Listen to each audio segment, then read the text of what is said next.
बहू, ओ बहू। अच्छा अच्छा, तैयार हो रही है? हाँ जी मम्मी जी। अरे बस यूं ही मन किया कि चलो थोड़ी देर अपनी बहू से बातें की जाएं। जी मम्मी जी, आइए ना, बैठे ना मम्मी जी। पूरे शादी की धूमधाम में ना मुझे तुम्हारे पास बैठने का वक्त ही नहीं मिला। बिल्कुल करेंगे मम्मी जी, आइए। हाँ बैठती हूँ ना, पूछ लेती हूँ। बेटियां कह रही थी बात कर लो, अब करके दम लूंगी। और बहू, सब कैसे हैं मायके में? फोन पर बात तो हुई होगी ना? जी मम्मी। अच्छा अच्छा, सब ठीक है। हाँ जी मम्मी जी, बताइए ना क्या बात करनी थी मम्मी जी। चल बढ़िया है, किसी को तो तेरी शादी फली। अरे बहू, हमारे घर तो तेरी शादी हमें फली नहीं। ऐसा लगा अपशगुन ही अपशगुन हो गए। तुझे नहीं पता, शादी के दूसरे दिन ही देख, जब तेरी विदाई होके तू यहाँ आई थी, तेरे ससुर जी कितना लड़ाई कर रहे थे घर में, इतना हड़कंप मचा दिया था। ऐसे कभी करते नहीं थे, लेकिन पता नहीं शादी के दिन ही इतना क्यों। और मम्मी जी, मुझे तो ये कह रहे थे कि पापा जी थोड़े से मेंटली अनस्टेबल हैं और एज वाइज कुछ प्रॉब्लम्स हैं, जिसकी वजह से वो इस तरह चीखते चिल्लाते हैं, और ये यूजुअल है उनके लिए। तो इसका मेरे यहाँ आने से और अपशगुन से क्या लेना देना? हाँ हाँ हाँ बहू, थोड़ी परेशानियां तो हैं उनके साथ, अब 60 के ऊपर आ गए। लेकिन उस दिन तुम्हारे कदम पड़ने के बाद ना कुछ ज्यादा ही असर दिख रहा था। शुभ नहीं रहे तुम्हारे कदम हमारे घर में, ऐसा तो लगा हमें, चाहे तुम जो भी कहो। अब तुमसे क्या ही छिपाना, हमारे तो दामाद तक हमसे नाराज हो गए। मैं समझी नहीं मम्मी जी, नंदोई जी क्यों नाराज हो गए? मतलब उनके लिए क्या अपशगुन कर दिया मैंने? कह रहे थे घर के बड़े बेटे की शादी है, कम से कम 1,50,000 तो हमें भी मिलना चाहिए था। क्या है ना, उनकी शादी के वक्त हमने दहेज नहीं दे पाए थे, हमारी आर्थिक स्थिति बहुत अच्छी नहीं थी। अब तुम्हारी शादी इतने धूमधाम से हुई है, तो सोचा था तुम्हारे यहाँ से जो पैसे आएंगे उसमें से ना थोड़ा थोड़ा उनको दे देंगे। पर तुम्हारे पिताजी ने ना, मतलब जितना बोला था उतना ही दिया। तुम्हारे पिताजी 1-2 लाख ज्यादा दे देते तो हम उनको भी बांट देते, वो भी खुश हो जाते। घर से मानदार नाराज होके गए हैं। अपशगुन ही अपशगुन हो गया बहू, क्या बताएं। बहुत उम्मीद होती है ना सबको शादी में। हाँ, मम्मी जी, क्या इस घर के दामादों को भी दहेज मेरे पिताजी ही देंगे? मतलब आप नहीं दे पाए, आपकी आर्थिक स्थिति अच्छी नहीं थी, तो अब मेरे पिताजी से वसूला जाएगा? ये तो सरासर गलत है ना मम्मी जी। शगुन अपशगुन तो बहाना है मम्मी जी।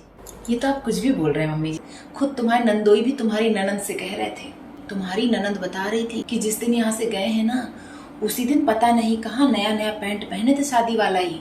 इतना अच्छा पैंट बनवाए थे हम, और बस किसी खिले में टकरा गए, पैंट फट गया। बहुत दुखी हो रहे थे, अच्छा कपड़ा था, सिलवाए थे पैसा खर्च करके। बोले शादी हमको फली नहीं, भाभी के कदम शुभ नहीं है। अब क्या बोले, जिसके साथ गलत हो रहा है वो तो बोलेगा ना, किसी का मुंह तो पकड़ नहीं सकते। अपशगुन ही अपशगुन हो रहे हैं, कैसे बताएं तुमको। बुरा तो हमको भी लग रहा है, लेकिन बताना तो पड़ेगा ना तुम्हें। पर मम्मी जी, पैंट तो किसी का भी फट सकता है ना खिले में लग के। ये छोटी छोटी बातों में शगुन अपशगुन, अब चाहे जो भी हो, घर के मानदान तो दुखी होके ही गए हैं, उनकी उम्मीद टूटी है, अपशगुन तो हुआ है। अरे बहू, तू कुछ पहनी क्यों नहीं है जेवर? वो एक्चुअली ज्वेलरीज बहुत हल्की हैं, और अगर मैंने डेली यूज़ में पहनूंगी ना तो ये डैमेज हो जाएंगी, तो मैंने सोचा कि इन्हें संभाल कर रख लूँ, और जब ज़रूरत होगी तब पहन लूँगी। अच्छा अच्छा, तो संभाल के रखना। नहीं तो एक काम कर, सारे जेवर मुझे दे दे, मैं संभाल के रखूँगी तेरे जेवर। कहीं कुछ खो गया, यहाँ वहाँ हो गए तो। हाँ, अभी अभी नई नई शादी है, कहाँ इतनी जिम्मेदारी आती है। ला दे दे। ठीक है मम्मी जी। मम्मी जी, हल्के वाले तो यही हैं, जो भारी हैं वो अटैचिंग रखे हैं, बाद में निकाल कर दे दूंगी। हाँ ठीक है, जितने बाहर हैं उतने ही दे दे। ला दे दे, ला, मैं आपको दे देती हूँ, आप संभाल लीजिएगा। ला, अरे वाह, नहीं नहीं, बढ़िया है, मैं संभाल के रखूंगी। हाँ जी मम्मी जी। बहू, मैं क्या कह रही थी, तेरे पिताजी ने तेरे अकाउंट में 1-2 लाख रुपए डाले हैं ना शादी के टाइम। एक काम करते हैं, आप किसी की जबान ऐसे तो पकड़ नहीं सकते हैं, सब अपशगुन अपशगुन कहते हैं ना, हमारी बहू के लिए हमको खराब लगता है। उसी में से निकाल के 50,000 50,000 या 1-1 लाख दे दे दोनों को। जी? अरे तुम्हारे दोनों नंदोई खुश हो जाएंगे और फिर कोई कहेगा भी नहीं कुछ, और उनके मन की भी बात हो जाएगी। हैं, तू कहे तो ऐसा कर देते हैं। अरे बड़ा अच्छा होगा। ये अपशकुनी ना हमको अपनी बहू के लिए सुनना पसंद नहीं आता है। माफ़ कीजिएगा मम्मी जी, लेकिन मेरे पिताजी ने जो पैसे मुझे दिए हैं ना, वो उनकी गाढ़ी कमाई के पैसे हैं। मैं उसे यूँ नहीं लुटा सकती। उन्होंने मुझे किसी बुरे वक्त पर सहारा देने के लिए वो पैसे दिए हैं। सॉरी मम्मी जी, ये नहीं हो पाएगा। वैसे तुझे पता बहू, तेरी शादी में तेरी मंझली ननद के जेवर तक चोरी हो गए। दीदी की ज्वेलरी चोरी हो गई? तुझे नहीं पता? पर मम्मी जी, शादी के वक्त तो किसी ने बात नहीं बोली। उस वक्त तो सारे मेहमान घर में थे, सब मिलकर ढूंढ लेते ना। नहीं, यहाँ से चोरी नहीं हुए हैं, लेकिन गई तो शादी के घर से ही थी ना। बस अपने ससुराल गई, पता नहीं कहाँ रख दिया। उसके बाद उसके जेवर मिले ही नहीं। अब उसके मन में भी आता है कि भाभी के कदम अपशकुनी है, तभी तो उसके साथ ऐसा हो गया। तो मम्मी जी, दीदी की ज्वेलरी उनके ससुराल से चोरी हुई या ससुराल से गायब हुई, तो उसमें मेरे पैरों के शुभ अशुभ, सगुन अपशगुन का क्या लेना देना, या मेरी शादी से क्या लेना देना? बहू, मैं क्या कह रही थी? चल कोई बात नहीं, मैं तेरा सामान संभाल कर रख दूंगी।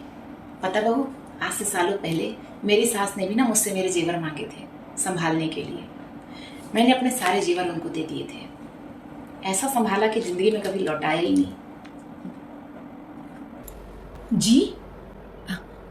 मम्मी जी, मैं ना अपनी ज्वेलरी खुद संभाल लूंगी। बहू, मैं संभाल देती हूँ ना। आपको परेशान होने की कोई जरूरत नहीं है। मैं इतनी समझदार हूँ, मैं अपनी ज्वेलरी खुद संभाल लूंगी। सॉरी मम्मी जी। ठीक है बहू, फिर तू अपना काम कर ले, मैं चलती हूँ। जी। कैसे लोगों से पाला पड़ा है।